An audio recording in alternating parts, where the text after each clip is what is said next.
Elan Nascimento, seja muito bem-vindo, boa tarde e traz pra gente esse resumo aí dos acontecimentos desta última semana no setor financeiro e no mundo econômico do Brasil e de todo mundo. Boa tarde, Priscila, boa tarde a todos os telespectadores e também a todos os ouvintes que acompanham o programa Olho Vivo nessa tarde de sexta-feira. E nós vamos trazer um resumão do que mexeu com o cenário econômico do Brasil e do mundo na última semana do mês de novembro. E a gente tem bastante coisa aí para falar, claro, de uma forma bem resumida para todos vocês. O primeiro tema palpitante da semana foi inflação. Na terça-feira foi divulgado pelo IBGE o IPCA 15, que é considerado a prévia da inflação oficial. O IPCA 15 subiu 0,62% em novembro, impulsionado principalmente pelo aumento do preço dos alimentos. Na base anual, o IPCA 15 está em 4,77%, o que já ultrapassa a meta de inflação do Banco Central, que é de 3%, podendo chegar até 4,5%. Então, se está em 4,77%, isso significa dizer que já passou aí do teto máximo, que seria 4,5%.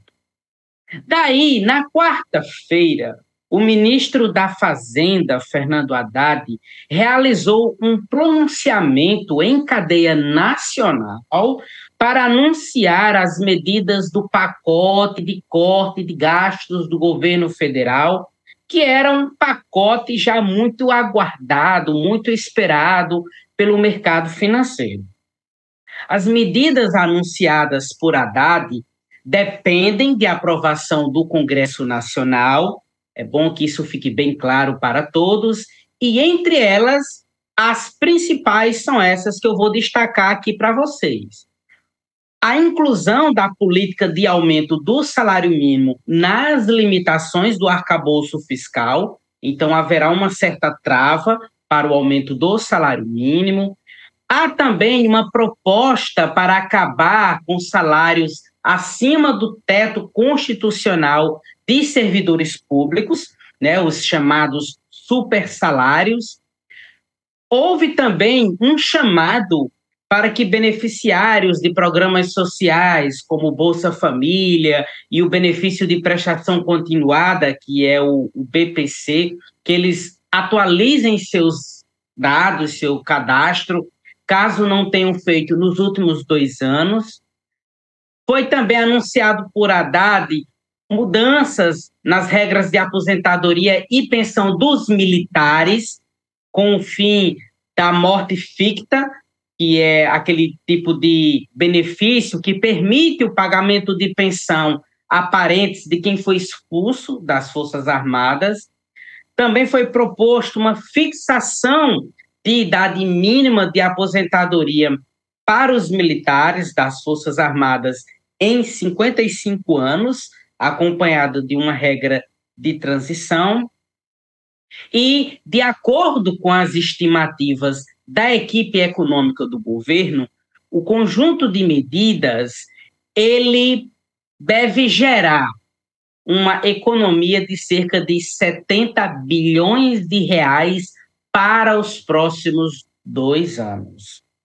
Nesse mesmo pronunciamento, o ministro também confirmou que o governo vai isentar do imposto de renda a partir de 2026 os contribuintes que recebem até R$5.000 mensais. Atualmente, estão isentos aqueles que ganham até R$2.259 por mês.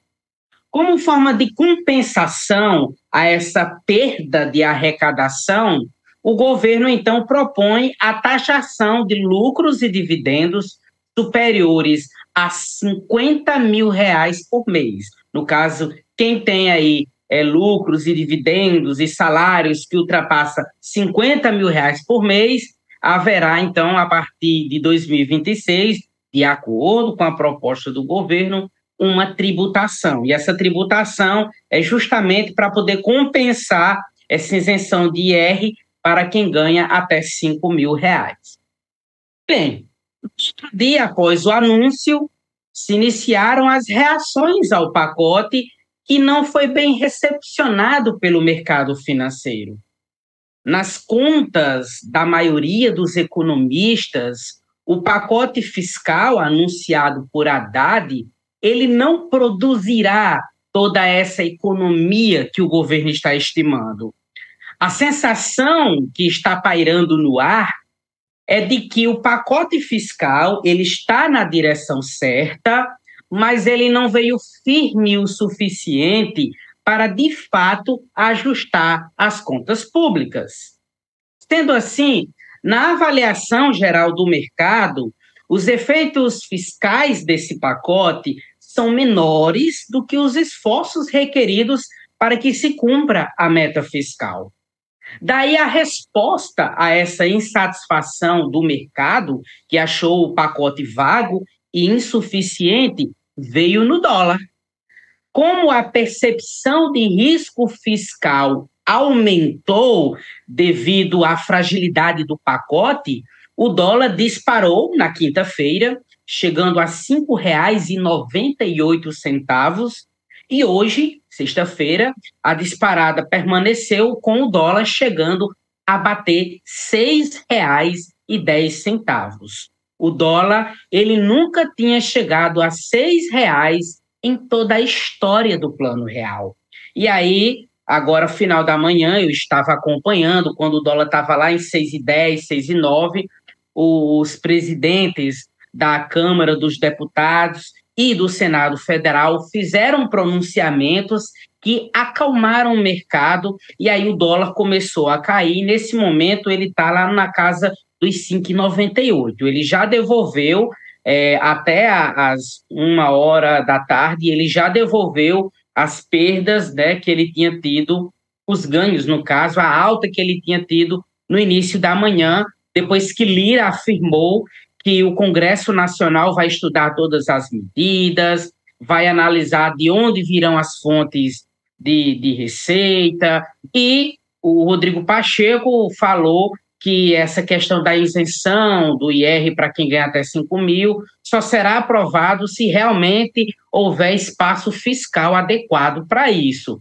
Então, com esses pronunciamentos dos legisladores das nossas duas casas legislativas, o mercado se acalmou, e aí essa disparada que o dólar deu na manhã dessa sexta-feira, pegando todo mundo de surpresa, já deu uma arrefecida, mas ele continua ali naquele patamar de 5,97, 5,98, tá bem? Saindo um pouco desse cenário turbulento e falando agora de um bom número, o mercado de trabalho formal registrou um saldo positivo de 132.714 vagas de trabalho, né? Esses dados foram divulgados pelo Ministério do Trabalho, são os dados do Cadastro Geral de Empregados e Desempregados, que é o CAGED, e esse anúncio foi feito na quarta-feira. Então, tivemos nesse mês de outubro um saldo positivo no tocante à geração de empregos aqui no Brasil, e agora pela manhã, há 4 horinhas atrás, o IBGE ele divulgou a taxa de desemprego no Brasil, que está nesse momento em 6,2%, levando em consideração os últimos 3 meses até outubro. Nesse momento, a população desocupada no Brasil é de 6,8 milhões de pessoas.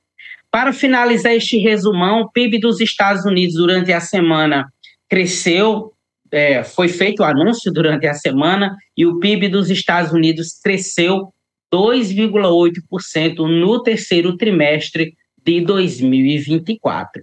Eu sou Elan Nascimento, assessor de investimentos credenciado a XP Investimentos, e eu estarei de volta a próxima semana, né, Priscila? Se Deus quiser, para estar atualizando todos vocês que acompanham o programa Olho Vivo acerca das informações que que mexe, né, com o mercado financeiro no decorrer da semana. Então, um abraço em todos e até a próxima semana.